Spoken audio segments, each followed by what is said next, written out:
بسم اللہ الرحمن الرحیم۔ شروع اللہ کے نام سے جو بڑا مہربان اور نہایت رحم والا ہے۔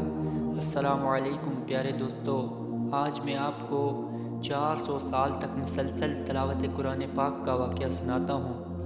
10ویں ہجری میں جب سلطان سلیم کو خلافت ملی تو وہ حضور صلی اللہ علیہ وآلہ وسلم کی طرف سے منسوب تبرکات کو مصر سے استنبول لے آئے اور یہ اہتمام کیا کہ توپ کاپِ سرائے میں ان کو محفوظ رکھنے کے لیے ایک مستقل کمرہ تیار کیا اور اس کمرے میں خود اپنے ہاتھ سے جھاڑو دیتے تھے۔ اس کے علاوہ اس کمرے میں انہوں نے حفاظ قرآن کو مقرر کیا کہ وہ 24 گھنٹے یہاں تلاوت کرتے رہیں۔ حفاظ کی ڈیوٹیاں مقرر تھیں اور ایک جماعت کا وقت ختم ہونے سے پہلے ہی دوسری جماعت آ کر تلاوت شروع کر دیتی تھی۔